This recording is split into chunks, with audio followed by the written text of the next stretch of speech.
compañeiras e compañeiros. Quixera, mediante 4 teses, presentar o que penso, e creo que pensamos moitos, sobre a teoría e a práctica do Bloque Nacionalista Galego.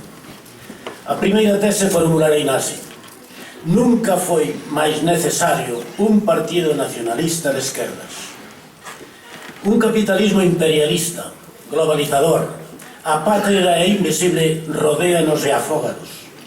Facernos visibles, respirar, ver a realidade onde sentamos os nosos pés, usar o materialismo como filosofía que non esquece que é a vida concreta que crea a conciencia, unha vida situada nun espazo e nun tempo, coas súas contradicións, é a única ferramenta que nos pode enfrontar a este sistema colonizador, monotonizador, que elimina realidades diferentes que piden e exixen a súa verdade. Tese segunda.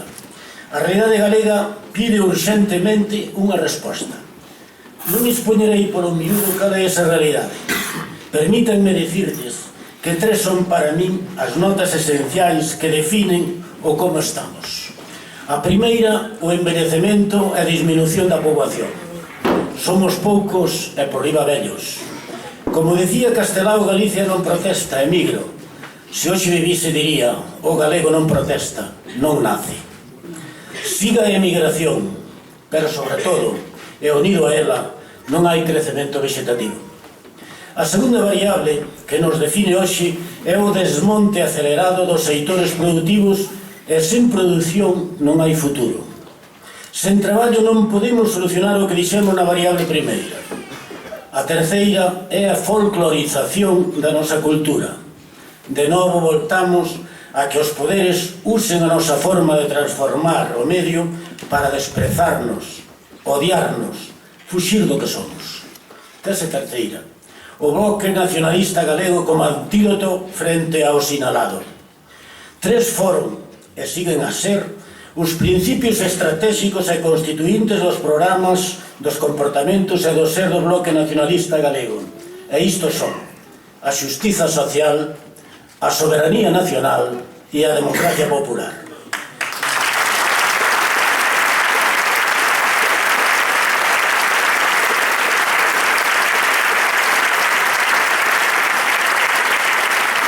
Para o Bloque, como partido de base materialista, é constitutiva a loita pola verdade. E a verdade é a xustiza. Se en Galicia a realidade é a que sinalamos, a loita pola liberación, pola armonía social, é constitutiva do seu programa e da súa práctica. Pero esta xustiza social exixe ineludiblemente a soberanía nacional. Non hai xustiza se non hai produción. Non hai produción se a mesma non arranca da realidade material, mas esa realidade material é organizada, controlada, programada, explotada desde intereses alleos. Por tanto, o organizamos, controlamos, gobernamos e cuidamos os nosos recursos e proyectamos o noso futuro, ou non é posible chegar á armonía social, a autoorganización do noso ser nacional. Unha economía dependente, subsidiada e explotada non permite sair da injustiza como pobo e como persoas radicadas no mesmo.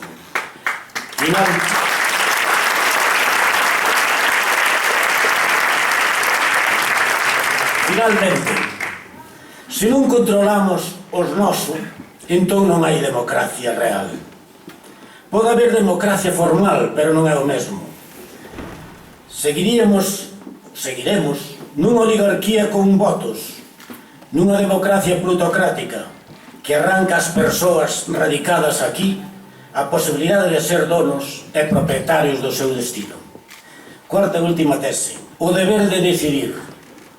Do mesmo xeito que non é boa persona, quen vindo facer o mal non intervén, igual ocurre co grupo político que vendo diante de sí a pobreza, a desigualdade e a injustiza se mostra indiferente e neutral. O silencio é case sempre culpable. E aquí máis. O Bloque Nacionalista Galego, por tanto, se ve o que dixemos, non só ten o dereito a decidir, senón o deber de facelo. E por certo, así o fixo sempre coa súa presenza en todos os lugares de Galiza onde fose necesaria a súa intervención. A súa historia está chea de compromisos reais, de continuos exercicios prácticos de implicación porque os seus principios así o demandan. Conclúo con dous pequenos corolarios. O primeiro, para recordarme de dúas personas que por diferentes motivos están chamando a nosa atención: Manuel María e Neira Vilas.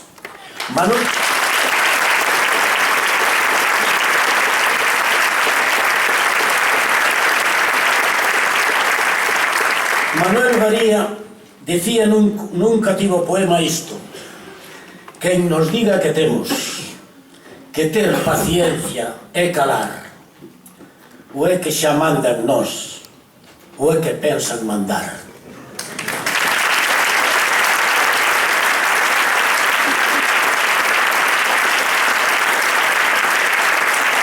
O Bloque nunca tivo paciencia nin nunca calou. Nunca deixou de enfrontarse con calquera que non defenda a autodeterminación de Galiza, dado que se está con ela ou coa súa desaparición. Manuel María foi exemplo de cidadán galego de principios e de compromisos sociais. O segundo, Neira Vilas, o amigo de todos, que nos deixou fai poucos meses. O Balbino que na súa morte, asombroso, é rodeado, agasallado, aplaudido polos manolitos, dicía nun breve poema isto: serás de certo un home, de certo, merecente da vida, cando nas meixelas sintas a labazada inxusta dada a outro ser humano, de calquera raza, en calquera latitude. Balbino, con dúas patrias, a galega e a cubana, propón a solidariedade, desde logo dentro da nación, pero tamén coa humanidade inteira. Así foi Neira, sempre, solidario dentro e con o país, e unha vez feito isto, solidario ca humanidade.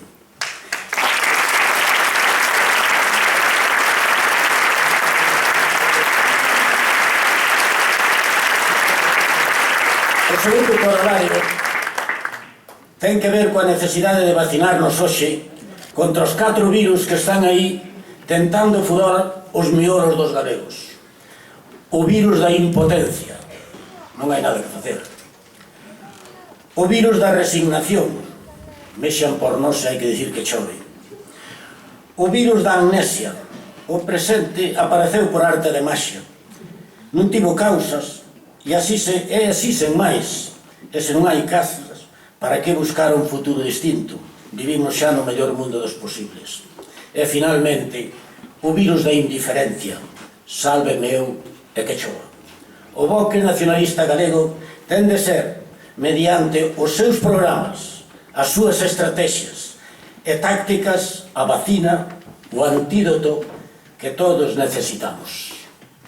Adiante, compañeiras e compañeiros da alma.